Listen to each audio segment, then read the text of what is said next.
જય શ્રી કૃષ્ણ ને સ્વાગત છે તમારું. જો આપણે તલી વાટવાનું શ્રી ગણેશ કર્યું છે. તલી કેંડા વાટવા અને મોસમ પડી ગયો તલી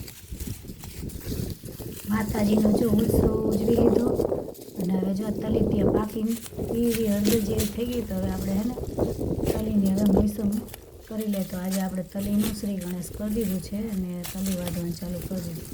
આપણી તલી કેવી કોમેન્ટમાં કહેજો. તડકો બહુ લાગે હો, બહુ તડકા પડે બાપા. મોસમ કરવી અત્યારે બહુ અઘરી છે. જો આવી છે તલી સરસ, આમ દેખાવ મસ્તીનો, પાકી મસ્તીનો ગઈ.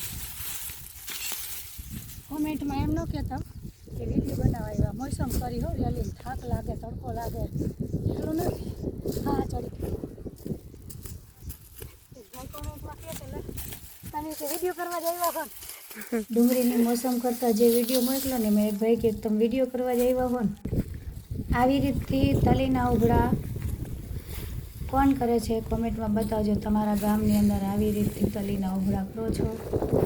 જો આવી ટેકનોલોજી, એક પાઇપ ને 2 હરિયા રાખી અને આવી રીતથી તલીનો ઉભળો એક વ્યક્તિ પણ કરી શકે, 2 હોય તો કરી શકે. આમાં નકર ઓમ આપણે જાલીને પકડીને કરતા ત્યારે 2 જણા જોતા, પણ આ રીતથી કરો તો એક વ્યક્તિ પણ તલીના ઉભળા બનાવી શકે.